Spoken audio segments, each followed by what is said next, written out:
Kumusta mga ka-DC? Nababasa ko po mga comment nyo. Salamat po ha. Sa mga silent listeners natin, paramdam naman po kayo. Kahit pusuan nyo lang po ako sa comment section. I-comment nyo na rin kung taga saan kayo ha. Salamat po. Muli, narito po ang inyong lingkod na si Kuya Louie para handugan kayo ng magagandang kwentong kulam at barang na may kasamang aral sa buhay. Tapusin nyo pala ang video natin ha, para marinig nyo mga shoutout at trivia na rin tungkol sa akin bilang professional voice actor at narrator nyo. Palambing naman po na paki-like, comment, share at subscribe sa channel natin ha. Malaking tulong kasi yan para mas mapalago pa ito. Sa nagdaang story natin, si Song Seung-ho ng East of Eden ang sinampol ko. Tama rin ang mga nagsabi na siya rin si Johnny ng Endless Love, na isample ko na po siya noon. Ngayon, siya pa rin ang isasample ko, pero sa ibang K-drama naman. Mamahalin kita sa buhay na to, at sa susunod pang buhay. O ano, natatandaan nyo ba ang linyang yan? Korean period naman ang pinagbidahan niya rito. Sino sa inyo nakapanood nito noon? Alam nyo ba ang title nito? I-comment nyo nga. Bago natin simulan ang kwento, may mga kwentong kulam at barang ba kayo? Pwede nyong i-share sa amin sa comment section. At kung ayos sa inyo, ibabahagi natin ang kwento nyo dito mismo sa channel natin. O ngayon, simulan na natin ang kwento. Hi, bagong lipat ka lang ba rito, miss? Ngayon lang kita nakita. Pasensya na po. Kayo po pala. Aalis na po ako agad. Hindi, ayos lang. Hindi mo kailangang umalis. Nagtatanong lang ako kasi first time lang kitang makita rito. Ano po kasi, senyorito? Senyorito? Napaka-formal mo naman. Arnold na lang ay tawag mo sa akin. Anong pangalan mo? Becca po. Pasensya na ho talaga at nakaabot na ako sa teritoryo nyo. Kailangan ko lang pong makahanap ng halamang gamot at nagbaka sakali ako rito. Walang problema. Ano ka ba? Nakita mo ba ang hinahanap mo? Opo, ayos lang po ba? Ibabalik ko po kapag bawal. Ayoko pong manguha ng hindi sa akin eh. Ayos lang, Becca. Hindi ko na babawiin sa'yo. Mukhang importante yan at napunta ka pa sa delikadong area na to.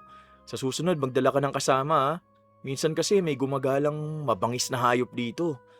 Sige po, kailangan ko na pong umalis. Salamat. Wait! Akmang magtatanong pa si Arnold nang dali-dali nang umalis sa harap niya ang babae. Gusto niya pa sana itong mas makilala. Sa maliit na populasyon kasi sa lugar nila, nagtataka siya kung bakit ngayon niya lang nasilayan si Becca. Inaalala niya kung nakasalamuhan niya na ba ito dati, subalit hindi niya naman ito pwedeng kaligtaan lang. Dahil kung nakita niya na dati ang ganda nito, tiyak na tatatak yun sa memorya niya. Kaya naman hanggang sa hapunan, binabagabag siya ng kanyang isip na napansin naman ng nanay niyang si Nora. Hindi mo gaanong nagagalaw ang pagkain mo, iho. Anong problema? Wala ma, may iniisip lang. Tungkol saan ba yan at baka makatulong ako? May bagong lipat ba sa lugar natin ma? Di ba tayo ang laging nagwe-welcome sa bagong dating? May lumipat ba rito habang wala ako? Wala naman, iho. Bakit mo naitanong? May namit kasi akong babae kanina habang pauwi. Kaedaran ko lang yata siya, ma. Nagtataka lang ako bakit ngayon ko lang siya nakita rito. Baka bisita ng isa sa mga residente. Minsan may ganun talaga, nak. Naligaw siguro. Mukhang kabisado niya naman yung area tapos parang kilala niya ako, ma. Nagtatanungin ko sana pero mukhang mailap. Napatigil si Nora sa pagkain at tinignan ng seryoso ang anak. Saan mo siya banda nakita, nak? Sa delikadong area paakyat pa ng bundok, ma. Hindi naman yata pwedeng bisita yun kasi di ba alam naman ng mga tao dito na bawal doon? Baka isa sa mga turista lang na naiba ng daan, nak. Hayaan mo, aasikasuhin ko yan bukas. Kapag nakita mo siya ulit, huwag ka nalang makipag-usap, ha? Hindi natin alam kung anong klaseng tao yun. Kailangan nating panatilihing ligtas ang lugar nating ito. Pagkatapos ng pag-uusap na yon, hindi na nagtanong pang muli si Arnold. Subalit sa isip niya, mas lalo lang lumala ang kuryosidad na malaman kung sino nga ba si Becca. Sa kabilang banda naman, nagmamadaling hinanda ni Becca ang gamot para sa ina. Sa labis na pagiging desperada niya kanina, pumasok siya sa parte ng gubat na alam niyang bawal. Lumalala na kasi ang kalagayan ng nanay niya kaya kailangan niyang makumpleto ang mga sangkap. Pagkatapos niya sa ginagawa, Agad niya itong pinainom kay Dolores at naubos nito ang gamot. Ngunit nag-umpisa na naman ito sa malakas na pag-ubo. Nang may lumabas na dugo sa bibig nito, bumigat na ang pakiramdam ni Becca. Nay, baka pwede pa natin itong maagapan. Dadaling ko po kayo sa baba para mapagamot. Nasabi ko na ito sa iyo, iha. Sa bigay ng kalikasan lang ako nagtitiwala. Kung hindi na maaagapan ng halamang gamot ang karamdaman ko, hudyat na yon na kailangan ko nang iwan ang mundong ito. Paano naman ako, Nay, kung hindi kayo lalaban? Sino makakasama ko kapag nagpadala kayo sa sakit nyo? May oras ang bawat bagay, anak. Kung oras ko na para mamaalam, oras na rin para matuto kang mamuhay mag-isa. Malaki ka na, Becca. May tiwala akong makakaya mo. Hindi ko alam kung kaya ko nga, Nay. Iiwan ko to sa'yo, anak. Huwag kang mag-alala. Kahit wala na ako, baon mo ang proteksyong ilang henerasyon na nating dala. Sa nangihinang kamay, inabot ni Dolores sa anak ang may kaliitang libro. Halata na ang pagkaluma nun sa labas, ngunit mukhang iningatang mabuti ang laman ng hawakan niya na. Para saan po to, Nay? Mula pa yan sa lola mo. Yan ang naging sandata at proteksyon niya dati pa, kaya sana iingatan mo, iha. Hindi ko yan nagamit. Pero alam kong mapapakinabangan mo kung abutin ka ba ng hirap. Pero nararamdaman kong papalapit na ang oras ko, iha. Dalhin mo na ako sa huling kanlungan ko hanggat kaya ko pang tumayo. Nang hapon na yon, inalalaya ni Becca ang ina papunta sa lugar na nais nitong maging himlayan. Sinamahan niya ito sa taas ng bundok kung saan din nailibing ang lola niya na ilang taon nang namayapa. Masakit man para kay Becca na hayaan na lang ang inang tanggapin ang kapalaran. Si Dolores, matagal nang tanggap na ito na ang katapusan. Kaya kasabay ng pagbaba ng araw, na maalam ito sa mundo. Walang nagawa si Becca kung hindi ang umiyak, habang binibigyan ito ng maayos na libing. Hanggang sa pagsapit ng umaga at tapos na siya sa dapat gawin, iniwan niya sa puntod na yon ang paboritong bulaklak ng ina. Kasabay nun ang pangakong kakayanin niya mga susunod na araw ng mag-isa. Subalit hindi pa man umaabot ang 1 linggo mula nang iwan siya ng ina, muli niyang nakatagpo si Arnold. Hi. Oh, sana naman hindi mo ko takbuhan gaya nung nakaraan. Naghahanap ka ba ulit ng halamang gamot? Nakapasok po ba ako ulit sa teritoryo niyo? Hindi, ako lang talaga tong pagala-gala kung saan. Hindi ka naman takot sa akin, di ba? Hindi po. Kayo nga dapat ang tanungin ko niyan. Hindi ba kayo takot sa akin? Ha? Bakit naman ako matatakot sa'yo? Kasi malas ako. Sa tuwing bumababa ako sa bayan, tinataboy ako ng mga tao kasi baka makaperwisyo ko. Paano naman nila nasabi yun hindi ka naman nila kilala. Bago ka lang dito, di ba? Mukhang kayo lang po ang hindi nakakakilala sa akin. Mas mabuti sigurong alamin niyo muna bago kayo makipag-usap sa akin. Maiwan ko na kayo. Napuno ng pagtataka si Arnold pagkatapos nun kaya hindi niya naiwasang magtanong-tanong sa paligid. Sakto namang namataan niya ang bungangera sa lugar na si Tess kaya nilapitan niya yon. Aling Tess, kumusta ho? Ay, iho, ikaw pala. Ayos lang, anong atin? May itatanong ho sana ako tungkol sa babaeng na-meet ko nung nakaraan. Dito rin po nakatira. Hindi ko lang sigurado kung saan banda. Baka pamilyar po sa inyo. Ay, lahat dito kilala ko, iho. Ano bang pangalan? Becca po. Ay, nako, wag na wag, iho. Alam kong may sadiwatang mukha nun pero huwag ka magpapadala. Lumayo ka na hanggat maaga pa. So kilala nyo nga? Bakit naman po ako lalayo? Ay, Lumapit ka rito dahil baka pasukin ako ng masamang hangin kapag nilakasan ko ang boses ko. Ang pamilya no ang punot dulo ng salot sa nangyari sa lugar natin, iho. Dahil sa lola niya, halos maging ghost town tayo dati. Ano po bang ginawa nila? May nakaaway ang lola niya noon. Hindi namin alam kung sino. Pero isang araw, tumayo yan sa harap ng simbahan at sinumpa ang buong lugar. Nung una hindi sineryoso ng mga tao. Pero pagkatapos nun, inatake ng peste ang mga pananim. Pati mga hayop sa palayan at palaisdaan nagsimatayan. Bata pa ako noon, pero apektado kaming lahat. Tanging ang pamilya niyo lang ang nakatulong na bumangon ulit tong lugar natin, iho. Baka naman nagkataon lang yun. Hindi. Maniwala ka sa akin, iho. May pambihira talaga sa pamilya niyon.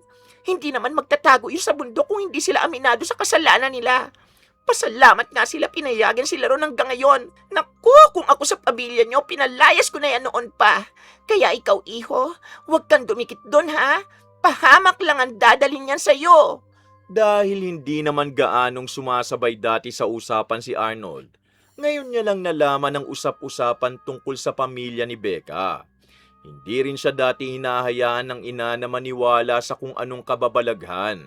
Kaya ang marinig ang kwentong sinabi ni Aling Tess, hindi gaanong kapanipaniwala. Ngayong narinig niya ang ganung bagay, mas lalo lang siyang naging desididong makilala si Becca. Kaya nang sumunod na araw, sinikap niyang hintayin ang dalaga kung saan niya ito huling nakita. Hindi naman siya nabigo nang mamataan niya si Becca na mukhang galing lang sa pagpipitas ng kung anong halaman. Nanlaki pa ang mata nito nang makita siya. Bakit nandito na naman po kayo? Bawal ba akong pumunta rito? Hindi po. Pasensya na. Ayan ka na naman sa pagiging sobrang formal mo. Nagbibiro lang ako, Becca. Sinadya ko talagang pumunta rito para makita ka. Gusto lang kitang kausapin tungkol sa sinabi mo kahapon. Ano pong tungkol doon? Pagbabawhalan niyo na ba akong dumaan dito ngayong alam mo na ang lahat? Hindi. Gusto ko lang humingi ng tawad sa kung anumang pagtrato sa'yo ng mga tao ron. Hindi ko akalain na ganito na pala ang nangyayari. Bakit ka po humihingi ng tawad? Dapat nga ikaw pang mas magalit sa akin. Tama naman sila na salot ako. Huwag mo sabihin yan, okay? Hindi naman ikaw ang gumawa ng trahedya dati. At sigurado ko na kung anumang kumakalat tungkol sa pamilya mo, chismis lang yon. Paano kung tama nga sila? Na kami ang dahilan kung bakit kailangang iligtas ng pamilya niyo ang buong lugar. Hanggat walang ebidensya, hindi ako manghuhusga agad.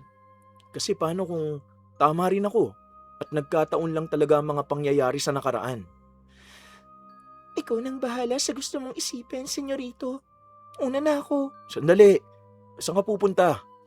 Uuwi na ako. Umuwi ka na rin bago ka paabutan ng gabi sa gubat. Hanggang sa sumunod na mga araw, panay ang pag-iwas ni Becca sa lalaki. Si Arnold naman, walang mintis na nag-aabang lang dito palagi. Nang isang hapon na hindi dumaan si Becca, naghintay si Arnold hanggang dumilim ngunit hindi ito dumaan kaya nagpasya siyang umuwi. Habang naglalakad nga lang siya, biglang bumagsak ang ulan. Sinubukan niyang sumilong kaya naglakad siya sa ilalim ng mga puno. Ngunit sa kasamaang palad, naligaw siya. Dahil sa maputik na daan, ilang beses siyang nadapa. Nang matalisod siya sa nakaharang na sanga, tumama ang tuhod niya sa matigas na bahagi ng puno kaya napadaing siya sa sakit. Narinig naman yun ni Becca na saktong patulog na. Hindi na sana niya yun papansinin sa pag-aakalang tunog lang ng hayop. Subalit nang mas lumakas pa ang mga sigaw, napabangon siya. Sinuong niya ang ulan suot ang kapote at doon niya nadatnan si Arnold na nahihirapang tumayo. Diyos ko, ano nangyari sa'yo? Pasensya na, Becca. Pwede mo ba akong alalayan? Teka, sandali. Kunin mo ang kamay ko. Kaya mo bang itukod ang isang paa mo? Tutulungan kitang tumayo. Mukhang kaya ko naman. Pero baka mabigatan ka kapag sumandal ako bigla. Kaya ko yan. Basta itukod mong isang paa mo at hilahin yung kabilang masakit. Tiisin mo lang hanggang sa makarating tayo sa bahay. Sige, ito na. Bigat mo nga. Dali, lakihan mo ang hakbang mo. Igigiya kita papunta ron. Medyo maliit lang ang distansya ng bahay ni Becca sa pinanggalingan nila. Ngunit dahil mabagal ang kanilang paglalakad, parang napalayo yun. Nang makarating naman sila sa loob, basta na lang binitiwan ni Becca si Arnold kaya napahiyaw ito nang bumagsak sa kawayan na silya. Aray! May galit ka ba sa akin? Pasensya na. Ang sakit kasi ng balikat ko tsaka madulas kasi basa ka ng ulan. Umupo ka na lang muna dyan na kukunan kita ng tuwalya. Habang naghahanap naman ng tuyong damit si Becca, nilibot ni Arnold ang paningin sa bahay nito. Simple lang yun at may kaliitan ngunit halata naman ang kalinisan sa buong paligid. Ito na. Salamat, Becca. Punasan mo muna ang sarili mo. Patingin nga ako ng paa mo. Nako, gaano katagal ka na doon? Namamagana tong paa mo. Mga ilang minuto lang. Akala ko nga katapusan ko na kasi hindi talaga ako makatayong mag-isa. Buti, nakita mo pa ako. Pasalamat ka na lang sa ulan at hindi ka naabutan ng mababangis na hayop dito. Saglit, kukuha ko ng panggamot dyan. Pagkabalik ni Becca, may hawak na siyang palayok na may lamang baga. Dala rin niya ang mga dahong kinuha pa niya sa likod bahay, kasabay ng tela at pamahid. Oh, ano yan? Bakit may hawak ang baga? Papasuin mo ba ako? Kumalma ka. Para lang to sa pagpapainit ng dahon. Susubukan kong hilutin to para hindi tuluyang lumala. Kagatin mo tong tela. Bakit ko kakagatin? Ah! Ayan, medyo tuwid na. Itatali ko lang para maibsan ng kirot. Medyo mainit tong dahon ha. Tiisin mo na lang. Ayan, akin na yung tela at itatali ko sa paa mo. Wala ka man lang ka-warning-warning. Ayan, natali ko na. Huwag ka na magreklamo at tapos naman na. Iangat mo lang yung paa mo dyan. Ikukuha kita ng mainit na maiinom. Ewan ko kung bibilib ako matatakot sa'yo eh. Mukhang sanay ka nang gawin to, Becca. Ano bang aasahan mo sa katulad kung lumaki na sa bundok, Arnold? Mas malala pa ang mga nagamot ko kaysa dyan. Salamat ha. Pasensya ka na talaga sa abala. Ayos lang. Bakit ka nga pala nasa gubat ng ganitong oras? Inaabangan kasi kita kanina dumaan. Akala ko mahuhuli ka lang kaya naghintay ako. Bakit wala ka? Kapag alam ko kasing uulan, hindi na ako nakikipagsapalaran sa labas. Ewan ko ba sa'yo at ilang beses na kitang iniiwasan pero panay pa rin ang punta mo. Galit ka ba sa ginawa ko, Becca? Gusto lang kasi kitang mas makilala pa.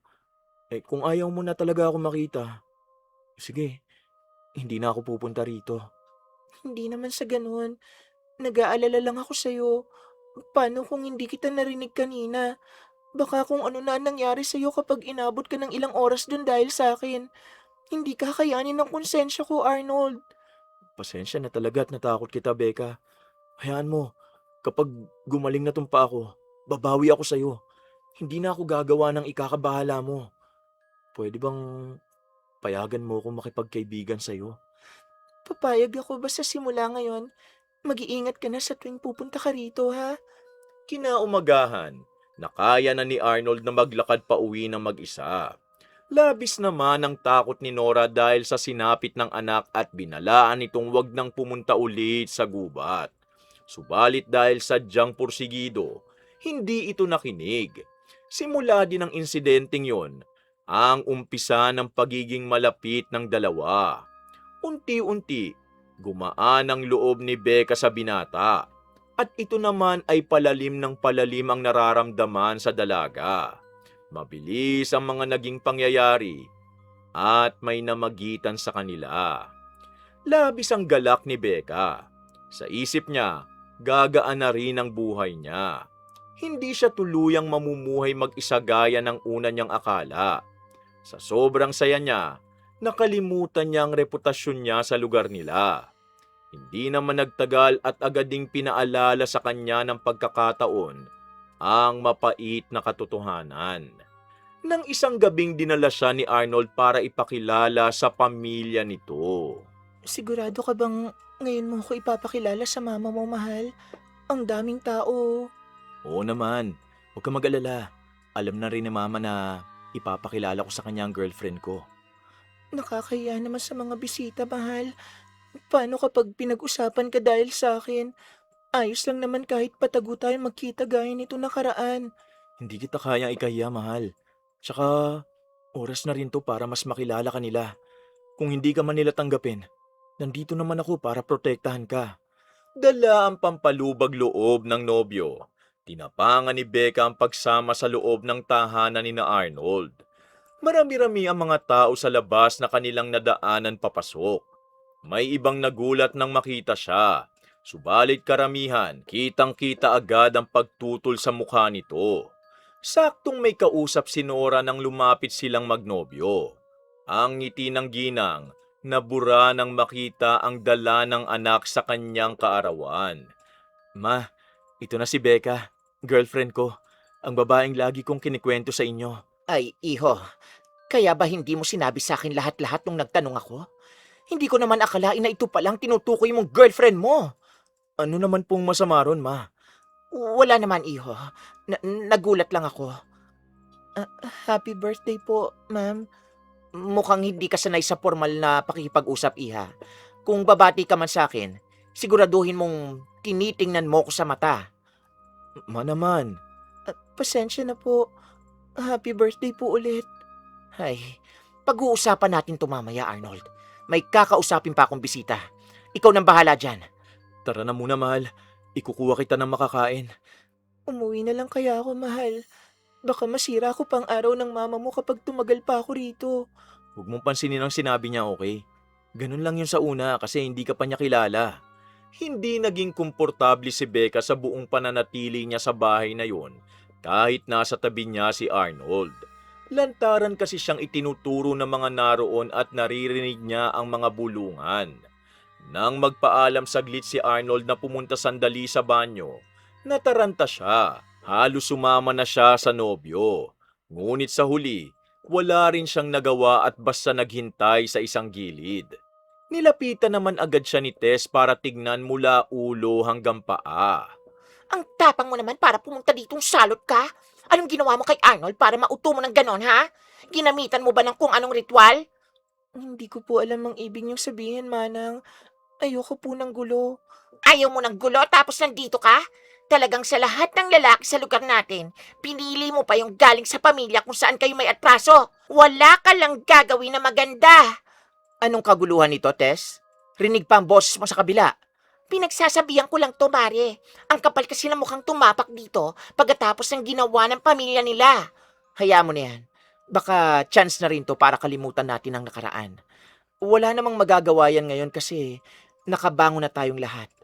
Ano bang laban yan rinig ko ulila na yan. Totoo ba na namatay na yung nanay mo? Sumagot ka kapag tinatanong ka. Opo. Ay, ganun? Pero wag tayong magpakampante, Mare. Malay mo, pinasa mula sa lola yung kamalasan nila. Ako nag-aalala para sa anak mo. Hindi naman seseryosohin niya ng anak ko, Mare. Baka dala lang ng kuryosidad kaya niya pinatulan pero magsasawa rin yon panigurado. Maraming oportunidad na nag-aabang para kay Arnold. Alam kong hindi niya sasayangin yon para sa ganyang klasing babae. Sa bagay, may point ka, Mare. Malayo nga ang level ng dalawa. Pagkatapos ng mapang-uyam na tagpong yon, halos magpakain sa lupa sa hiya si Becca. Kanina pa lang alam na niyang hindi siya gusto ni Nora. Ngunit hindi niya akalain na ganito ang tingin ng ginang sa kanya. Hindi niya tuloy maiwasang manliit. Nadatna naman siya ni Arnold na maluha-luha ang mata kaya nag-alala ito. May mga humarang sa kanyang kababata kanina kaya natagalan siya. Hindi niya tuloy alam kung anong nangyari sa nobya noong mga oras na wala siya. Bakit? May umaway ba sa'yo habang wala ako, mahal? Bakit parang naiiyak ka? Wala to. Napuwing lang ang mata ko. Ba't natagalan ka? May kinausap lang. Sigurado ka bang ayos ka lang? Oo. Pero pwede ba ihatid mo na ako pa uwi, mahal? Inaantok na kasi ako. Hindi ako sanay nasa labas pa ng ganitong oras. Oo nga pala. Kaya rin siguro maluha-luha yung mga mata mo, mahal. Magpaalam muna tayo kay mama para mahatid na kita. Ayos lang ba na ikaw na lang, mahal? Nahihiya pa talaga ako. Ha? Oo, sige. Hintayin mo muna ako dyan. Pinanood ni Becca kung paano magpaalam si Arnold sa ina. Nang magtagpo ang mga mata nila, kumunot pa ang noo nito. Ngunit sa huli, pinayagan din ng anak na umalis.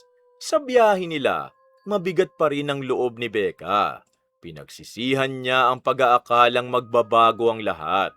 Pagkatapos namang manatili saglit ni Arnold sa bahay ng nobya pagkahatid, umuwi na siya sa bahay nila. Wala na ang mga bisita at mga tao na lang nilang naiwan para linisan ang lugar. Nilapitan niya naman si Nora na gising pa at nakaupo lang sa sala nila. Sinenyasan siya nitong lumapit na agad niya namang ginawa. Gabi na po, ma. Hindi pa kayo matutulog? Hindi ako makakatulog ng basta-basta kapag may iniisip ako, iho. Tungkol po ba to sa pagpapakilala ko kay Becca? Alam kong hindi rin kayo magtatagal ng babaeng yon. Pero hindi ko maiwasang mag-alala, iho. May nagawang napakasama ang lola niya dati dahil lang sa galit. Paano kapag ganun din ang gawin niya kapag nakipaghiwalay ka na sa kanya? Po, wala naman pong rason para hiwalayan ko si Becca. Kaya hindi kayo dapat mag-alala tungkol dyan.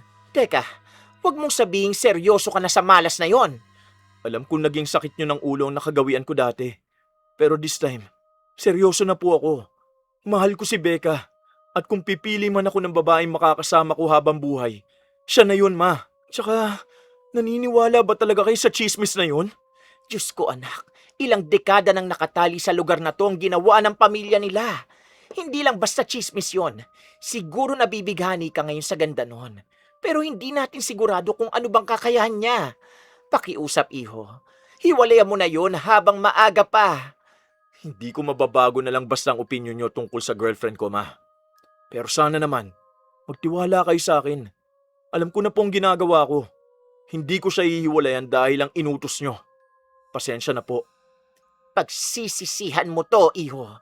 Sa halip na sundin ang babala ng ina, mas lalo lang tumibay ang pagmamahal ni Arnold sa nobya sa kabila ng pagtutol.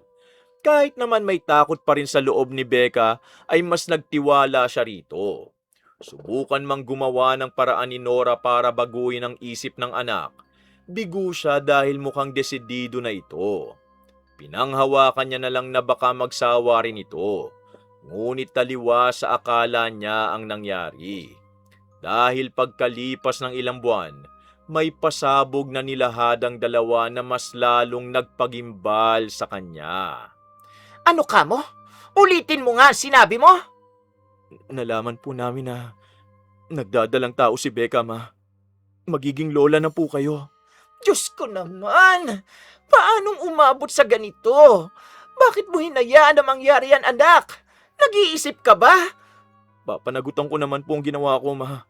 Bala ko pong pakasalan si Becca para maging maayos ang buhay ng anak namin. Anong kasal? Nahihibang ka na yata, iho! Hoy, ikaw na babae ka. Ginayuma mo ba tong anak ko kaya hindi makapag-isip ng matino dahil sa'yo? Mahal po namin ang isa't isa. Hindi ko po magagawa kay Arnold ang pinaparatang nyo, tita. Huwag mo akong matawag-tawag na tita o kung ano paman. Huwag niyo naman pong pagsalitaan si Becca ng ganyan, ma. Isa ka pa! Paano na ang kinabukasan mo, Arnold? Nangako ka sa papa mo na ikaw ang mamamahala ng negosyo natin sa ibang bansa. Na-delay ka na nga ng ilang buwan. Dapat sa taon na to makauwi na ang papa mo rito at ikaw ang pumalit.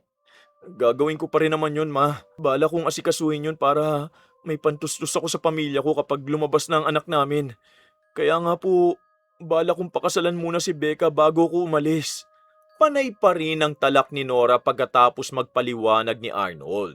Subalit kalaunan, nahimasmasan din ito. Wala naman siyang magagawa dahil buntis na si Becca. Ganun pa man, ayaw niya pa ring payagan na basta na lang makapasok ang malas sa pamilya nila. Kaya nag-isip siya ng paraan para maantala ang plano ng dalawang pagpapakasal. Papayag ako sa plano mo. Pero gusto kong tapusin mo muna ang responsibilidad mo sa ibang bansa bago mo gawin ang gusto mo rito. Pero ma, nakapanganak na si Becca kapag nakauwi ako. Yan lang ang kompromiso ko, iho. Sapat ng sama ng loob na binigay mo ngayong araw para kumontra ka pa. Mahal, ayos lang sa akin ang ganon. Makinig ka na lang sa mama mo. Ay, sige. Pero sa inyo ko muna ipagkakatiwalang mag-ina ko, ma, ha? Uuwi ako rito buwan-buwan para i-check si Becca. Papayag ako na dito muna yan para hindi niya itakbo ang apo ko. Pero wag mong aasahan na tatratuhin ko bilang prinsesa yan. Hindi pa rin nagbabagong tingin ko sa'yo, iha. Sa mga buwan nga na nagdadalang tao si Becca, doon siya nanirahan sa bahay ni na Arnold. Inabisuhan siya nitong wag na munang bumalik ng mag-isa sa itaas ng bundok dahil delikado sa kalagayan niya. Habang nakikitira naman siya sa bahay kasama si Nora, lantaran ito sa pagpapakita ng pagkadismaya sa tuwing nasa paligid siya. Panay rin ang trato nito sa kanya bilang katulong. Hindi naman siya makapagsumbong kay Arnold dahil ayaw niyang pagmulan pa ito ng gulo. Isang araw naman habang nagpapahinga si Becca sa hardin, basta na lang sumulpot si Nora. Tingnan mo itong mga tanim ko. Parang naghihingalon na sa pagkatuyo. Ano? Nawili ka na sa kakahilata dyan? Nagpapahinga lang po ako saglit. Sandali po. Tatawagin ko po yung hardinero. Laking gubat ka, di ba? Dapat trabaho mo yung pag-aalaga sa tanim ko. Pero, tita... Huwag mo nga akong tawagin tita eh. Gaya ng mga kasambahay ko. Ma'am. Ma'am dapat ang itawag mo sa akin. Dali na. Mag-umpisa ka na sa pagtatrabaho dyan. Pwede po bang mamaya na? Hindi pa po ako nakakakain ng tanghalian. Hindi ko na problema yan. Gusto mong kumain agad? Eh di bilisan mo ang trabaho mo. Nilunok na lang ni Becca kung anumang gusto niyang sabihin sa ginang. Naisip niyang wala talaga siyang laban dahil malayo siya sa sariling teritoryo. Nagtsatsaga lang siya sa paghihintay kay Arnold sa pagbisita nito buwan-buwan. Sa tuwing kaharap niya ang kasintahan, doon lang siya nakakahinga ng maluwag. Pinagkukunan niya rin ng lakas ang buhay na unti-unting lumalaki sa sinapupunan niya. Umaasa siyang sa pagdating ng anak nila, gagaan na rin ang trato sa kanya ng mama ni Arnold. Akala niya, natupad ang pangarap niyang yon nang dumating ang kanyang kabuanan. Naghahanda na siya noon ng kailangan sa panganganak niya sa ospital, nang may hiniling si Nora sa kanya. Di ba sanay ang pamilya mo sa mga makalumang paraan, iha? Bakit hindi ka nalang manganak mismo sa bahay? Kukuha ko ng kumadrona para magpaanak sa'yo. Po, napag-usapan na namin ni Arnold na sa ospital ako manganganak. Yun nga ang unang balak nyo. Pero bilang nanay, naisip ko na baka iba yun sa nakasanayan nyo. Sigurado ko na kung buhay lang ang nanay mo, mas gugustuhin no na sa lumang paraang ka rin manganak. Hindi ba ayaw nun sa ospital? Paano niyo po nalaman yon? Hindi nalalayo ang edad namin ni Dolores, iha. Sumasama ako sa mga visit dati kasi kapitan ng tatay ko. Nasaksihan ko kung paano nanlaban ang nanay mo ng puntahan dati ng health worker. Pinagbubuntis ka niya noon pero mapilit siya na sa bahay lang manganganak. Ngayon ko lang naalala dahil manganganak ka na rin. Pero ikaw pa rin naman ang masusunod. Ano sa tingin mo? Pwede naman po. Dito ba sa mismong bahay niyo ako manganganak? Hindi. May hinanda akong bahay na pag-aanakan at pahingahan mo pagkatapos mo manganak. Gusto ko lang makabawi sa mga unang araw na hindi maganda ang paglalagi mo rito, iha. Ano? Payag ka ba? Sa kauna-unahang pagkakataon, mabait ang trato ng ginang kay Becca kaya mabilis siya nitong napapayag. Habang hinahanda naman ni Nora ang lahat ng kailangan, namumuo na sa isip niya kung paano niya kukunin ang anak nito. Sa araw na nakaramdam si Becca ng panghihilab ng kanyang tiyan at sumabog ang kanyang panubigan, agad siyang dinala sa bahay na hinanda ni Nora. Sa kabila ng sakit na nararamdaman niya, napansin niya ang isa pang matandang babae roon. Nang mamukhaan niya si Tess, nag-atubili siyang mahiga sa hinandang higaan para sa kanya. Napansin naman nito ang reaksyon niya. Kayo bang magpapaanak sa akin? Huwag ka nang magulat, iha. Matagal na akong kumadrona. Itakbo niyo na lang po ako sa ospital. Ano ka ba, iha? Kita mo nagle-labor ka na. Hindi ka na nga makatayo ng maayos sa sakit, oh. Mahiga ka na lang. Tama si Nora. Alam kong wala kang tiwala sa akin. Pero pagdating sa ganitong gawain, hindi ko kayo ipapahamak ng basta. Ayoko sa'yo, pero apo pa rin ni Nora yung nasa tiyan mo. Kaya makakaasa kang hindi ka malalagay sa alanganin. Nandito naman ako para alalayan na tulungan siya, iha. Huwag ka mag-alala. Natawagan niyo na po ba si Arnold? Oo, pauwi na siya. Isipin mo muna na ligtas ang panganganak mo sa ngayon. Nang muling umatake ang kirot at ramdam niyang hudyat na para lumabas ang kanyang anak, hindi na nag-atubili pa si Becca. Sinunod niya ang bawat utos ni Tess sa panganganak niya. Halos mawalan siya ng lakas sa pag-iri at para siyang hinahati sa gitna sa sakit. Ngunit walang bisa ang lahat ng yun, nang sa wakas, marinig na niya ang iyak ng kanyang anak. Naginawahan siya dahil ligtas niya itong nailuwal sa mundo. Titignan niya na sana ito nang unahan siya ni Nora sa pagkarga ng bata. Nang akmang aabutin niya ng anak, doon naman bumigat ang talukap ng mata niya. Hindi niya nakayanan at nakatulog siya sa panghihina. Lalaki ang apo mo, Mare. Ano nang sunod na gagawin mo? Ilalayo ko ang bata sa babaeng yan. Hindi ako makakapayag na basta na lang lumaki ang apo ko sa kanya. Sigurado ka bang hindi magigising yan hanggang mamaya? Mataas-taas ang dosage ng gamot na tinuro ko, kaya hindi ka na niyan maaabutan. Kahit sampalin ko yan, hindi yan magigising. Mabuti naman. Oh, itong bayad sa serbisyo mo, Tess. Dadagdagan ko pa yan kapag siguradong hindi siya makakalabas dito bago makaalis ang anak ko. Salamat, Mare. Pero paano pala si Arnold? Mukhang hulog na ang anak mong yon sa salot na to. Hindi ba yun magtataka? Ako nang bahalang magpaliwanag sa anak ko. Bantayan mong maigi yan, ha? Kapag nagpumilit na lumabas, magsinungaling ka na lang. Yang mga telang may bakas ng dugo, ipadala mo sa bahay namin. Oo, ako nang bahala rito, Mare. Bit-bit ang apo. Agad na nagpunta si Nora sa ospital. Pinatignan niya roon ang bata para masigurong walang komplikasyon. At para na rin magkaroon ng record kung sakaling mag-imbestiga si Arnold. Balak niya kasing palabasin na nagpumilit si Becca na mag-isang manganak.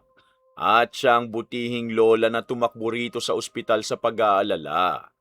Nang matapos naman si Nora sa balak gawin, umuwi na siya para maghintay.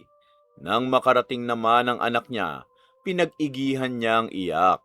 Pinaghalong gulat at galak naman ang naramdaman ni Arnold nang madatnan niya ang ina sa sala nila. Kalong nitong isang sanggol at nang makita niya ang anak, napaiyak siya sa tuwa. Ito na bang anak ko, ma? Kargahin mo siya, iho.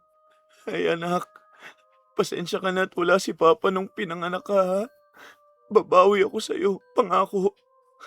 Ay, ang cute naman ng baby ko. Lalaki siya, iho. Alam mo na ba yon? Naku, may baby boy na pala ako. Sorpresa din to sa akin, ma.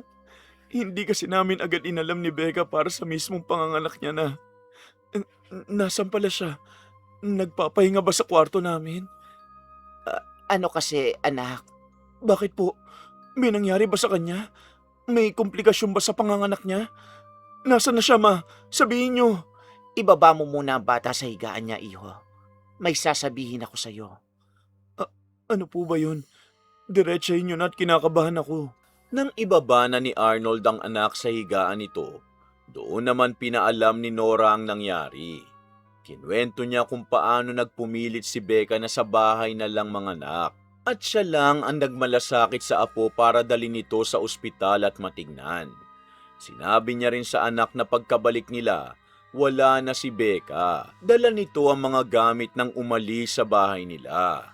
Napatulala nung una si Arnold sa narinig. Ngunit kalaunan, natawa pa siya. Akala niya'y nagbibiro lang ang ina at kusa niyang pinuntahan ang kwarto nilang magkasintahan. Sa halip nga lang na makita si Becca, sumalubong sa kanyang higaan nila na nagkalat ang natuyong dugo.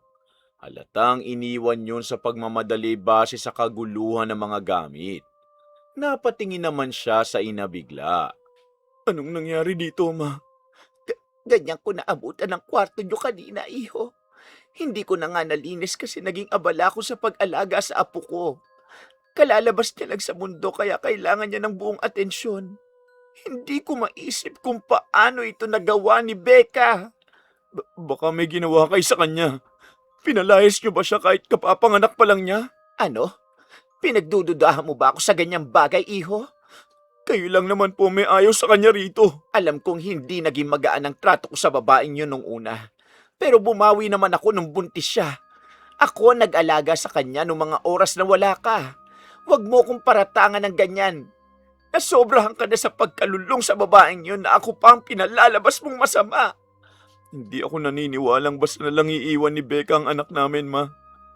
Ako mismo maghahanap sa kanya. Sige, ikaw ang bahala.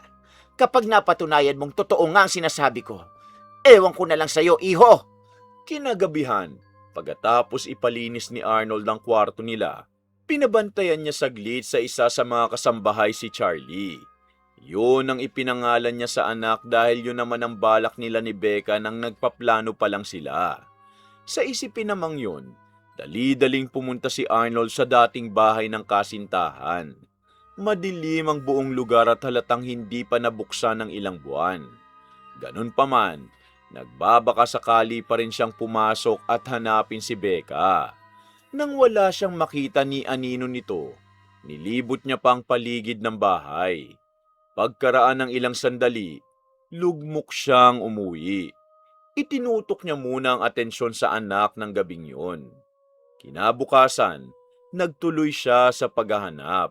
Subalit sa lahat ng mapagtanungan niya sa labas, pareho lang ng sagot. Ano pong nakita niyo kahapon, Manang? Nung una, si Nora talagang sadya ko sa bahay niyo, Arnold. Pagkarating ko, taranta ang lahat.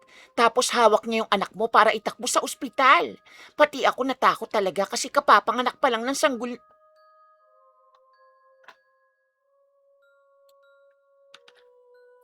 Pati ako natakot talaga kasi kapapanganak pa lang ng sanggol. Si Becca po. Ano nangyari sa kanya? Pagkaalis ng mama mo, nakita ko lang siya na tumatakbo palabas sa bahay niyo. Parang nagmamadali na hindi mapakali. Ewan ko ba ron? Bakit? Hindi na ba bumalik? Hinahanap ko pa rin po. Kapag nakita niyo siya, tawagin niyo ako, ha?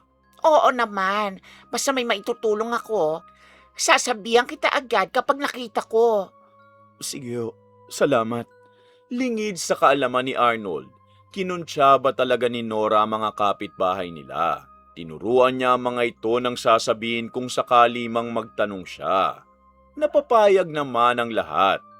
Dahil bukod sa bayad, labis pa rin ang galit ng mga ito kay Becca.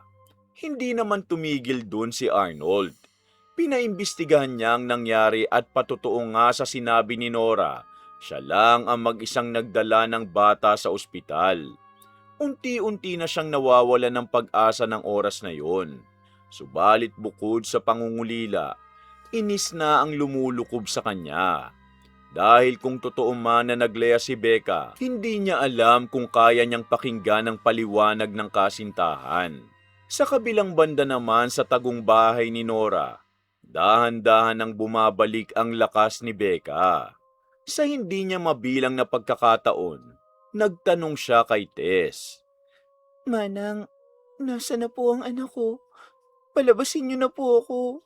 Gusto ko siyang makita. Bingi ka ba, iha? Kasasabi ko lang na kailangan patignan muna ang anak mo sa ospital. Ibabalik din sa iyon. Huwag kang atat. Paano naman po ako? Bakit bawal akong lumabas? Dapat nasa loob ka lang para magpahinga. Baka mabinat ka kasi kapapanganak mo lang. Dapat nga matuwa ka pa na kain at tulog lang ang ginagawa mo ngayon. Sa panahon namin walang ganito. Pagkatapos manganak, trabaho ulit. Pwede ko lang po bang malaman kung kumusta ang anak ko nung nakarga niyo na? Lalaki ba siya o babae? Malusog po ba? Lalaki ang anak mo. Buhay naman siya ng pinanganak mo.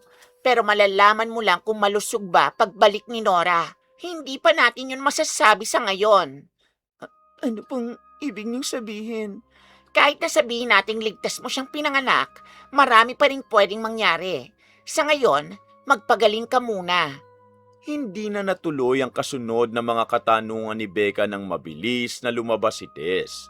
Nagpatuloy ang pag-iwas na yun sa mga susunod na pagkakataon. Hindi niya alam kung ilang oras o araw siya sa loob ng bahay na yun. Ang sigurado lang, nananabik na siyang makita ang anak, na ngayoy tinatawag niya ng Charlie sa isip niya. Sa bahay naman ni na Arnold, pagkalipas ng 1 buwan, wala pa ring balita sa paghahanap niya kay Becca. Nauubusan na talaga siya ng gagawin. Dagdag pa sa isipin niya ang biglang pagtawag ng ama. Nagkaproblema kasi sa negosyo nila sa labas ng bansa at kailangan ng tulong niya. Hiniling nitong sumunod siya ngunit hindi naman niya basta-basta pwedeng iwan ang anak. Galit ka pa rin ba sa akin, anak?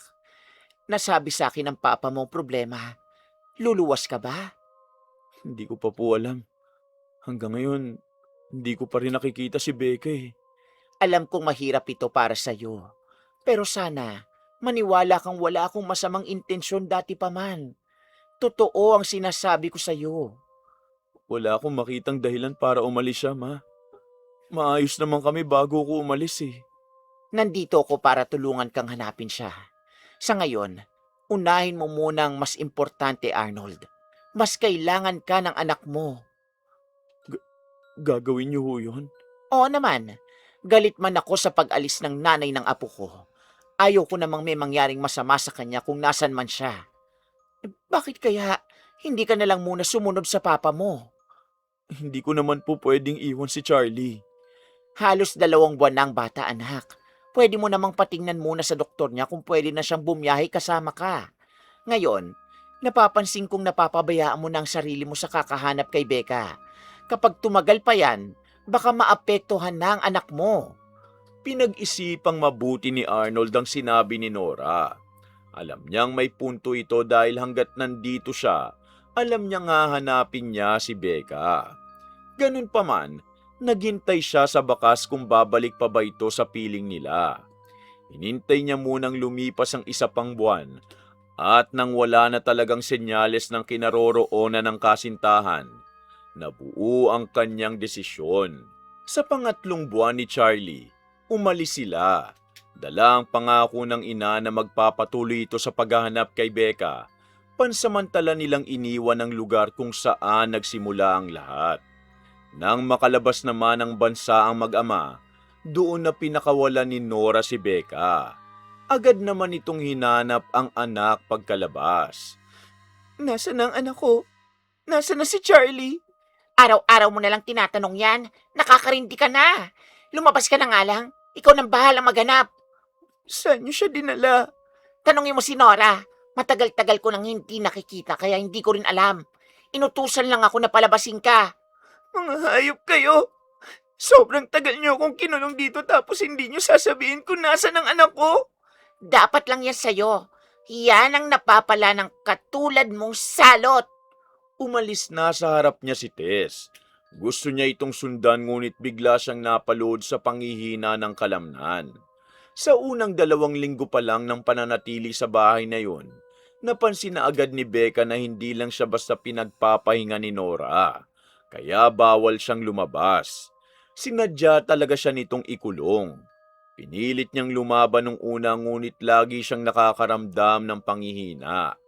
Pansin niya rin na puro tulog siya kahit ayaw niya sana. Sa bahay naman ni na Arnold, nauna nang makarating si Tess para ihatid ang balita kay Nora. Napakawalan ko na siya, Mare. Ayaw mo bang patagalin siya ron? Hindi na. Mas mapapagasos lang ako sa pagtusto sa babaeng yon. Nga pala, sigurado ka bang mataas ang panghuling bigay mo ng dosage sa kanya? Oo, marami ang hinalo ko sa pagkain niya kanina. Matatagalan yung makarecover, Mare. Matagal din bago mawala ang bisa sa kanya kung sakali. Mabuti naman. Ito na ang panghuling bayad ko sa iyo, Tess. Siguraduhin mong hindi ito makakaabot kung kanino. Ay, bilib talaga ako sa yaman mo, Mare. Nangihinayang nga lang ako kasi napagastos ka pa dahil sa salot na yon. Gusto mo bang bawiin ko na lang yan? Huwag naman. Naiintindihan ko naman na dapat talagang gumastos kapag pumupuksa ng peste. Dahil sa dami ng gamot na nasa sistema ni Becca, inabot siya ng mahigit 1 araw bago makalakad na maayos. Ganun pa man, Una niyang pinuntahan ang bahay ng kasintahan. Nagbabaka sakali siyang makikita niya sa wakas ang mag-ama niya. Sa daan naman papunta ron, pansin niya ang bulungan ng kanyang nadadaanan. Hindi niya naman ininda yun. Inuna niya na lang ang pagkatok sa gate ni na Arnold. Sumalubong naman sa kanya si Nora na kalmante lang ang ekspresyon. Nang marinig niya ang ingay mula sa likod, doon niya natagpuan ang iilang kapitbahay na sumunod na pala sa kanya. Naroon din si Tess para tanungin ang kanyang pakay. Naku, ang itsura mong babae ka. Sobrang itim ng ilalim ng mata mo. Saan ka ba nang galing ha? Ang tagal kang hinanap ni Arnold. Anong ipinunta mo rito, Becca? Gusto kong makita ang anak ko. Ilabas niyo si Charlie. Ang lakas naman ng loob mong bumalik pagkatapos mong iwan ang anak mo? Saan ka kumukuha ng kapal na mukha, ha? Kayo ang kumuha sa anak ko. Kinulong niyo ako. Hala, wala na. Nabaliw ka ng talaga. Iba na yatang tama mo. Babalik na rin mo pa talagang sitwasyon? Wala pang isang araw na pinanganak sa mundong apo ko, basta mo na lang pinabayaan na parang walang halaga sa'yo. Bumalik ka na lang kung saang lugar ka nang galing. Hindi totoo yan. Hindi ko magagawa yan. Pilit mang ipaglaban ni Becca ang sarili. Wala pa rin siyang panama sa impluwensya ni Nora. Ang lahat ng taong nakikiusyoso, iba na rin ang tingin at binabatong linya sa kanya. Kaya sa huli, bigo siyang umuwi. Bumalik siya sa dating bahay. At na makapasok siya sa pamilyar na tahanan, doon niya ibinuhos ang luhang kanyang pinipigilan. Ganun pa man, kinabukasan, bumalik siya sa bahay ni Nora. Sa pagkakataong yun nga lang, hindi na siya nito hinarap pa. Ang taong bayan mismo ang pumigil sa kanya. At sa paglaban naman niya, purong karahasan lang ang kanyang ininda. Huli na lang nang malaman niya na wala na roon ang kanyang mag-ama. Umalis ang mga ito ng bansa, kaya wala siyang magawa kung hindi ang maghintay sa pagbalik nila. Nanatiling mag-isa at malungkot si Becca sa kahihintay sa kanyang mag-ama. Mabilis na lumipas ang ilang taon. Excited ka na bang umuwi, anak? Opo, Papa. Marami bang cows dun kina Lola? Oo, marami dun sa farm. Igagala kita ron. Wow, nandun din po ba ang mama ko? Ipagpe-pray natin yan, anak. Sana makita na natin siya. Pagkatapos ng ilang taong pamamalagi ni na Arnold sa ibang bansa, baon niya pa rin ang nangyari bago sila umalis. Hanggang ngayon, inaasahan niya pa rin makikita niya si Becca. Subalit di tulad ng dati, para na lang yun sa kapakanan ni Charlie at hindi sa kanya. Sa tinagal kasi ng mag-isa niyang binubuhay ang anak, hangad niya na lang ang kasiyahan nito. At kung tama man ang sinabi ng kanyang ina na sadya itong umalis, hiling niyang magpaliwanag si Becca. Pagkarating naman nila, siyang salubong ni Nora. Tuwang-tuwa itong binati ang apo. Nako, na-miss kita, apo. Ay, ang tangkad mo na. Nung huling bisita ko sa inyo, ang liit mo pa. I miss you too, Lola. Nasaan po yung cows? Mamaya na yan, anak. Kumain muna tayo. Ma, pagpasensyaan nyo na to, ha. Hilig kasi nito sa mga hayop, eh. Ayos lang, anak. Normal lang yan sa edad nila. Nga pala, inaalagaan mo ba ng mabuti ang sarili mo ron? Nako, siguro may girlfriend ka ng ibang lahi. Wala pong girlfriend si Papa, Lola. Bawal yun. Magiging sad si mama ko. Ha? Ay, ganun ba? Maglaro ka muna ng mga toys mo ron, anak. Nagbago ang ekspresyon ni Nora sa sinabi ng apo. Hinarap niya naman si Arnold nang makaalis na si Charlie. Hindi mo pa ba nasasabi sa anak mo ang totoo? Dapat ipaalam mo na sa kanya para hindi na siya umasa. Hindi pa naman po sigurado kung ano talaga ang totoo, ma. Saka ako na ipapaliwanag kay Charlie ang lahat kapag marunong na siyang umintindi. Nako, aasa lang yung bata sa wala sa ginagawa mo. Pero ikaw na rin ang bahala dyan dahil anak mo naman yan. Sa gitna ng kasiyahan sa bahay ni na Arnold, nakamasid lang si Becca ng patago. Pagkababa kanina ni Charlie mula sa sasakyan, Gusto niya na sana itong yakapin ngunit pinigilan niya ang sarili. Tiniis niyang tignan ito mula sa malayo. Natutunan niya sa dating pinagdaanan na hindi dapat siya magpadalos-dalos. Simula kasi nang ipagtabuyan siya ng taong bayan, ilang taon din siyang hindi nagpakita sa lugar.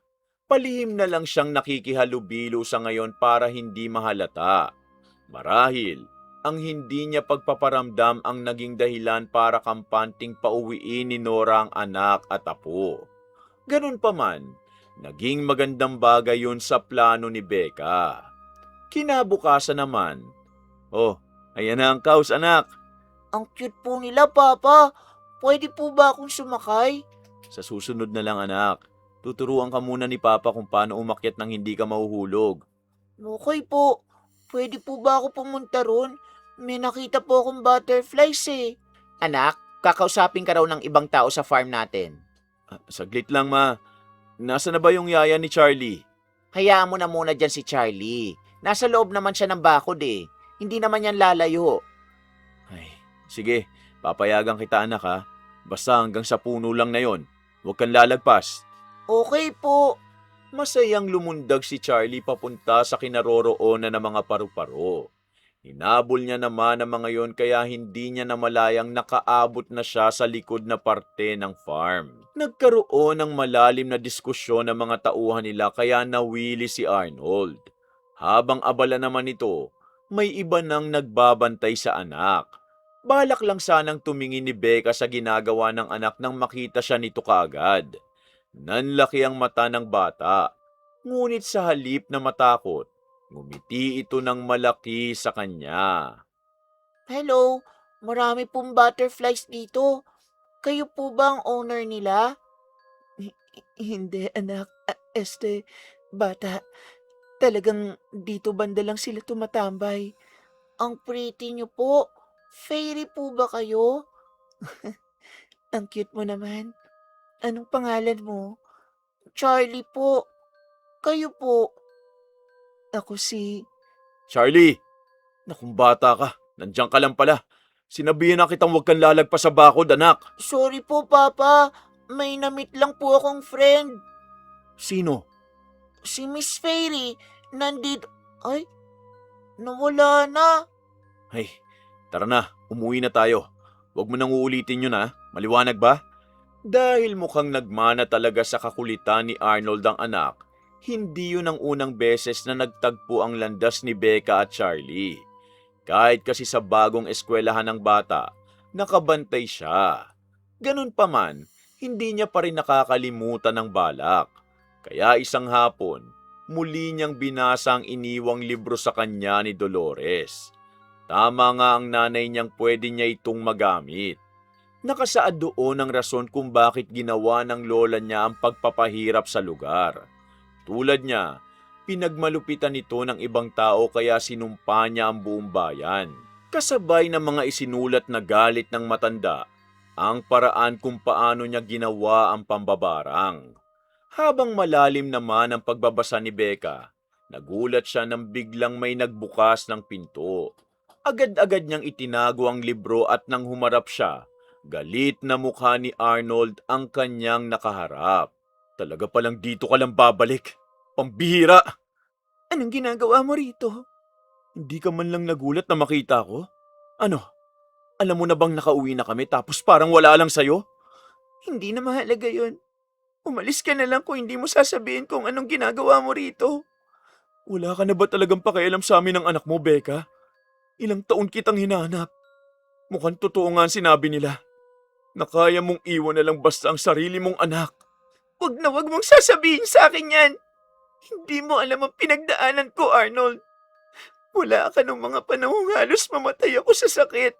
Kaya wag kang umaslang mas nasasaktan ka sa ating dalawa. Pues ipaliwanag mo, Becca. Sabihin mo sa akin na nangyari. Paniniwalaan mo ba ako kapag sinabi kong mama mo nag-utos na hindi ako sa ospital manganak? Na dinala niya ako sa isang abandonadong bahay para doon magpakahirap? Maniniwala ka rin ba na hindi ko pa man nakakargang anak natin? Kinuha na siya agad ni Nora. Na ako pa ang pinakahuling nakaalam kung lalaki ba siya o babae. Dahil kinulong ako ng nanay mo ng ilang buwan. Ano? Sumagot ka, Arnold! Pero, ang dugo sa kwarto natin. Sa sahod ng nanay mo, siguradong siya naglagay nun. Halos abutin ako ng ilang buwan para mabalik lang sa normal ang sarili ko. Ilang gabi akong binabalikan ng alaala sa kwartong yun. Kaya huwag mo kong paparatangan na pinili kong iwan ang anak natin. Hindi ko alam, Becca. Pag-usapan natin to. Kakausapin ko si Mama. Huli na, Arnold. Ano? Balak mong pagbatiin kami tapos magpapanggap na naman siyang mabait sa harap ko? Huwag na. Buo na ang desisyon ko. Anong gagawin mo? Hindi mo na dapat pang malaman. Kasi kahit damay ka pa, wala akong pakialam. Pagka-uwi naman ni Arnold, agad niyang kinumpronta ang ina.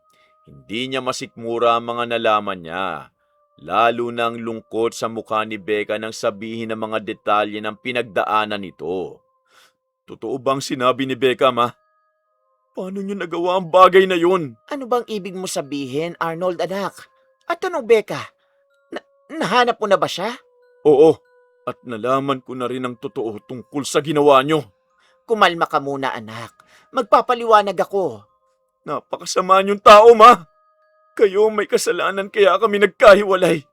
Kung bakit lumaki si Charlie nang walang ina. Mas mabuti na yon kaysa mabansagan siyang anak ng salot. Kayong dalawa lang ni Charlie ang iniintindi ko.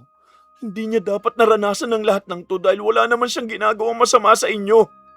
Alam niyo, baka nga tama lang nagantihan niya tayong lahat dito. Damay na ako dahil naniwala ako sa inyo. Pagsapit ng hating gabi, habang tulog pa ang karamihan, pumunta si Becca sa gitna ng bayan. Nagsaad siya ng dasal mula sa libro sa ilalim ng bilog na buwan at inilabas ang may kalakihang garapon. Ilang buwan niya itong kinolekta at inalagaan hanggang sumapit ang pagkakataong magagamit niya na. Nakapaloob doon ang samot-saring insekto na magkakaiba man. Lahat naman, buntis at handa ng mangitlog ilang oras mula ngayon. Dadami lang sila at dadami dahil pinakain niya ito ng makapangyarihang gamot. 2 tela lang din ang nilagay niya sa bunganga ng garapon dahil saktong pagkaalis niya kinabukasan, isa-isang tataka sa mga ito ayon sa dasal niya. At nang sumunod na araw, Uy, Miss Fairy, kayo po ba ang sundo ko? Kanina pa wala si Papa ko eh. Oo, hindi tayo didiretso sa inyo. Sasama ka ba sa akin? Oo naman po, super pretty at bait niyo po eh. Ayoko sa bahay. Lagi lang pong nag-aaway doon si Lola at Papa. Talaga? Anong pinag-aawayan nila? Hindi ko po alam. Basta malakas boses nila. Ang sakit sa ears. May toys po ba sa inyo, Miss Fairy? Marami ron.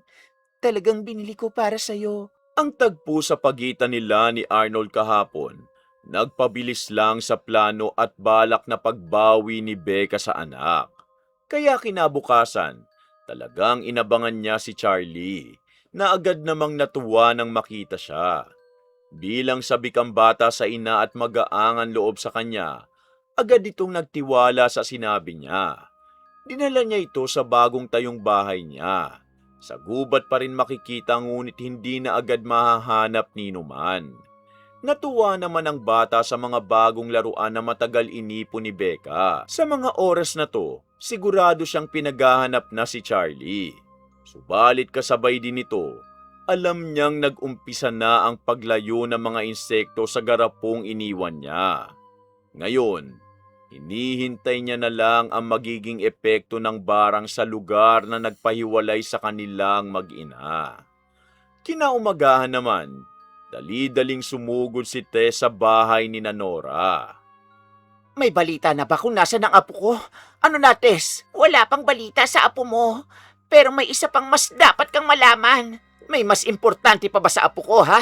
Sabihin mo na. Yung mga palayan nyo, pinuputakte. Marami ring uod na kumakalat sa mga pananim. Sinubukan ng mga tao na patayin lahat. Pero pati kami inaatake. Pambihira, Mare. Parang pamilyar tong pangyayaring to. Nakakatakot.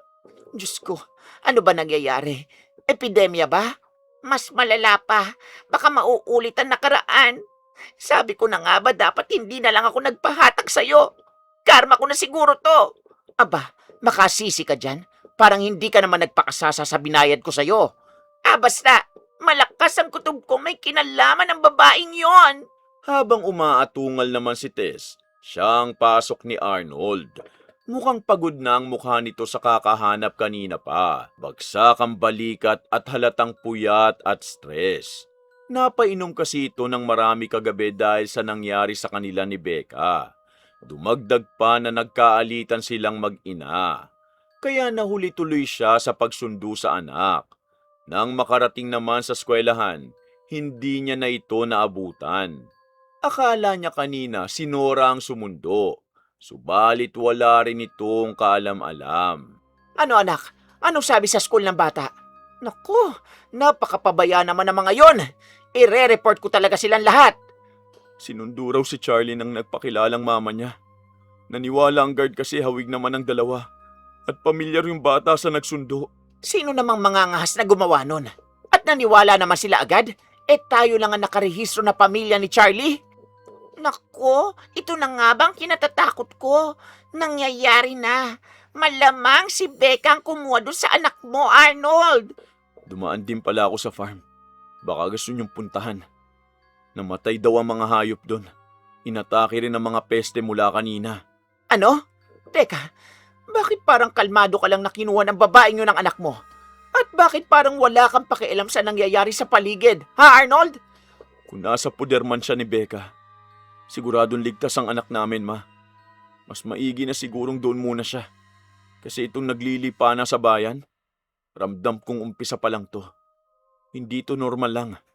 Alam kong ganti na to sa ating lahat. Hala, Mare, ano nang gagawin natin yan? Naalibadbaran ako sa'yo, Tess. Umuwi ka na nga muna. Sa mga sumunod na oras nga, parami ng parami lang ang pagkalat ng insekto sa buong lugar. Niloob ang mga kabahayan kaya hindi mapakali ang taong bayan. Kung kailan panahon na ng ani, doon pa dinumog ang pangkabuhayan nila. Kinabahan si Tess kaya umuwi siya para mag-alsa balutan. Kukunin niya na sana ang tinagong pera sa aparador nang makita niyang inanay na mga yun. Napaiyak siya sa panghihinayang. Aalis na lang sana siya nang dumugin siya ng mga langaw. Pinutakte ang kanyang ulo at nagsipasukan ng mga ito sa tenga at ilong niya. Hindi niya malaman ang gagawin hanggang sa pagkataranta, nalaglag siya sa hagdan. Nahirapan siyang makatayo at habang nakasalampak, pinagpiestahan siya lalo ng mga insekto. Sa bahay naman ni na Arnold, Anak, tawagan mo ang papa mo. Magpapasundo tayo. kayo na lang po ang tumakas kung gusto nyo. Ano ba nangyayari sa'yo?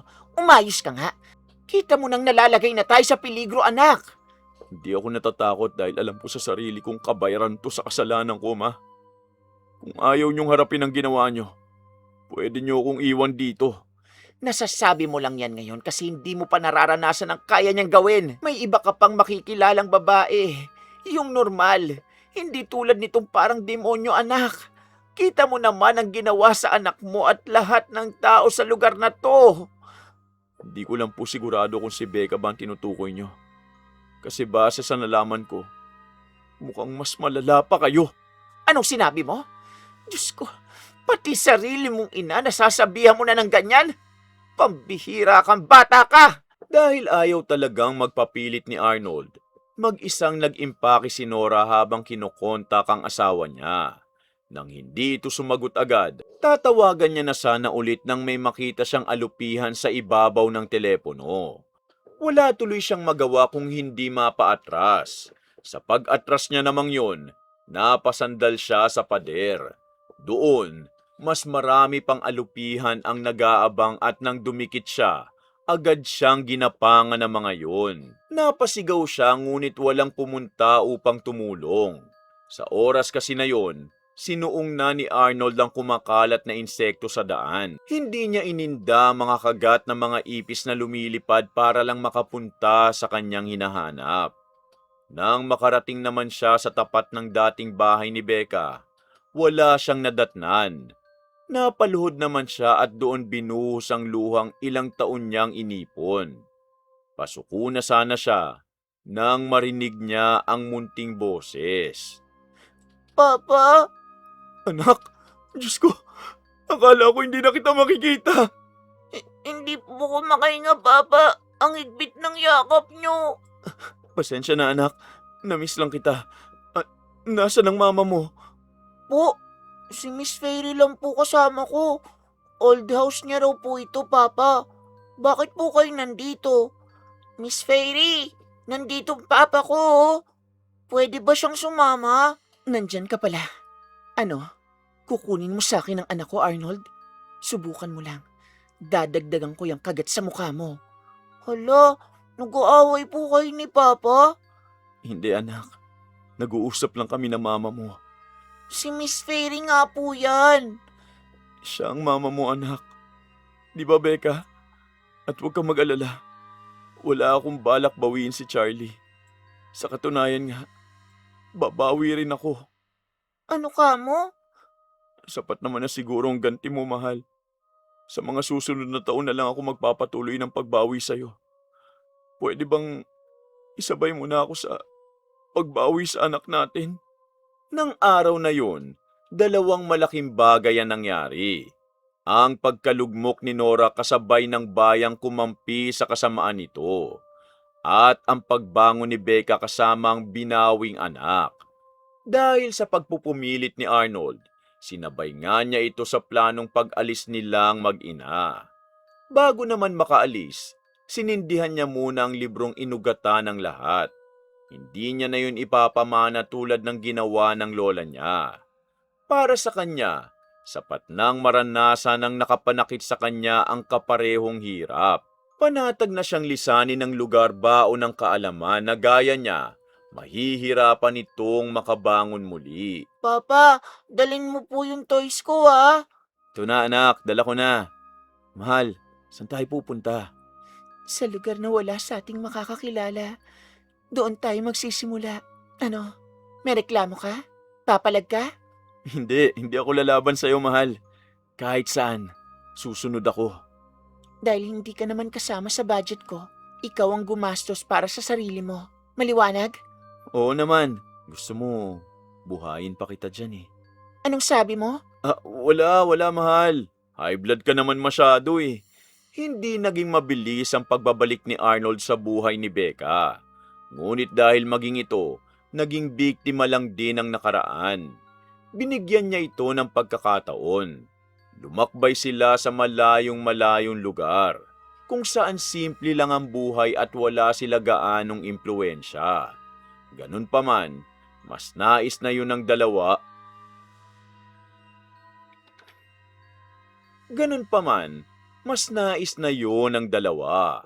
Nalayo si Arnold sa kasamaan ni Nora, habang tuluyan namang nagpaalam si Becca sa lugar na may mapait na pinarana sa kanya.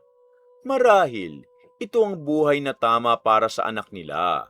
Walang bakas ng nakaraan at payapa lang kahit 3 lang sila. Minsan, napag-uusapan pa rin nila. Sa ngayon, kahit paunti-unti, nawawala na rin ang galit sa puso ni Becca. Sigurado ka bang napatawad mo na siya, mahal? Kasi ako hindi pa. Oo, pero wala akong balak na harapin siya ulit. Ako lang kasi ang magdadala ng bigat kapag inalagaan ko pang galit ko. Pero iba-iba naman tayo. Hindi kita pipilitin na magpatawad kung ayaw mo. Alam kong mas malala ang epekto sa'yo kasi siyang nanay na pinagkatiwalaan mo. Siguro matatagalan pa ako. Pero sa ngayon, mas importante naman kayo ni Charlie. Kaya kayo na lang ang uunahin ko. Kung dumating man ang araw na yon, gusto kong ituro sa anak natin na dapat buong puso ang pagpapatawad. Hindi lang dahil sa kadugo natin sila. Para din kay Charlie kaya ako ginawang magpakumbaba. Kung wala siya, siguro hanggang ngayon, gumaganti pa rin ako. Ang layo na talaga ng narating natin, mahal, no? Parang dati lang, inaabangan pa kita sa gubat. Oo, Tapos parang dati lang, mabilis ka pang madapa. Ay, natuto ka na rin mang asar ano. Halika nga rito. Hala, sama po ako! Group hug!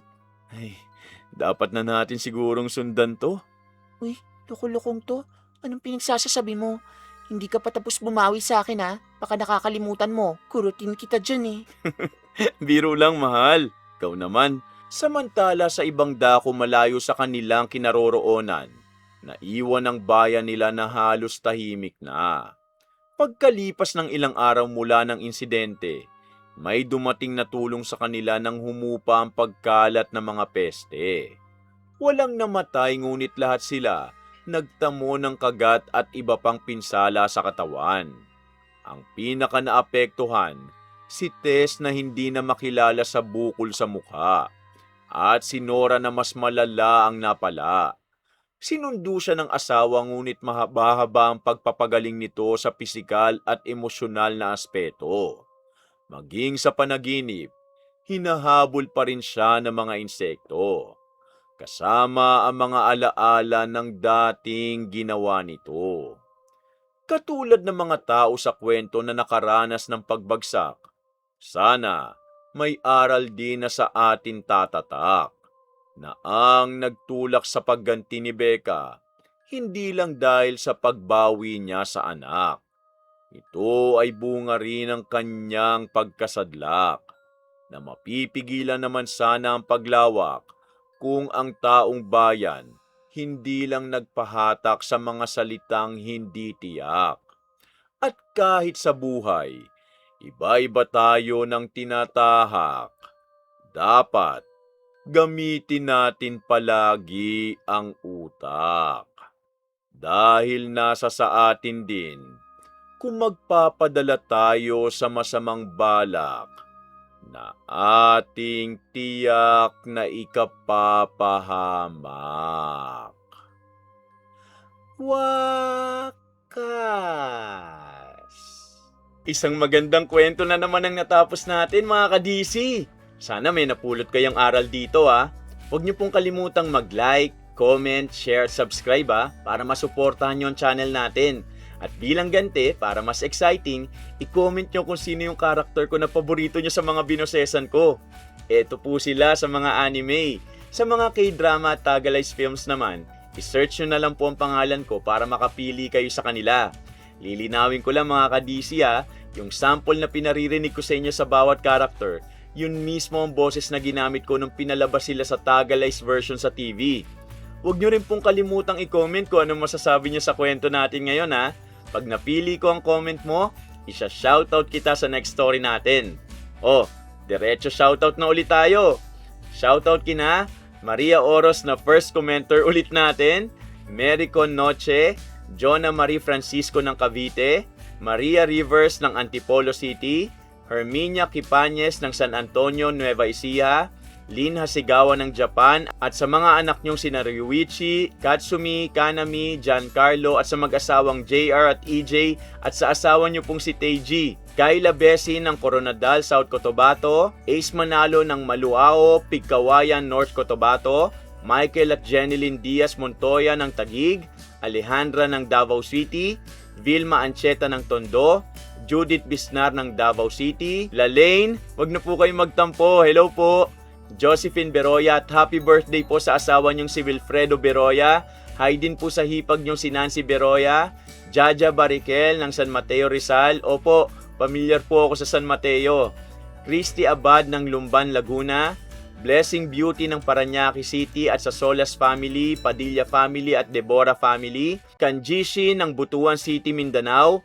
Lai Dolfo ng Hong Kong, Miss Frankie at sa anak niyo pong si Cisco ng Bacoor, Ian Banaga at sa mama niyo pong si Gemma Sanguyo ng Maysan, Valenzuela City, Maria Cada ng Dubai, Lola Marie at Jimboy ng Baliwag, Bulacan, Angel San Pedro ng Saudi Cubar at kay Nino Buscado, Eric Bigtas ng Sambales, Nico Bea TV ng Pangasinan, Annalisa Pastro ng Boracay, Adversicita Baro ng Bulacan, Shena Marie Handusay ng Marinduque, Evelyn Malalay, Hilda at Joji Arugay ng General Trias Cavite, at Josephine Ibona ng Cavite. Shoutout kina Mama Lauren Boyles ng California, USA, kay Kuya Liam at Bebe Lay ng Quezon City, kina Bombom, Bebe Jam at Jillian ng Sampaloc, Manila, kay Mamu Lovina at Papa Bong ng Manila, kay Tanod Potpot Mylas, Pagaling ka Tupoks, kay Keisha Chua ng Torrance, California, at kay Josh and Lauren Rubio ng Buena Park, California. Pasensya na po sa mga hindi ko po na shoutout ha. Abangan nyo po sa mga susunod na upload natin. Kumusta po sa lahat ng mga kababayan natin na nasa ibang bansa at sa inyo pong masugid kong tagapakinig saan mang sulok ng Pilipinas. Mag-iingat po kayo palagi. O paano? Samahan nyo ulit ang inyong lingkod na si Kuya Louie sa susunod na kwento natin ha. Maraming salamat po at pagpalain tayong lahat ng puong may kapal. Bye!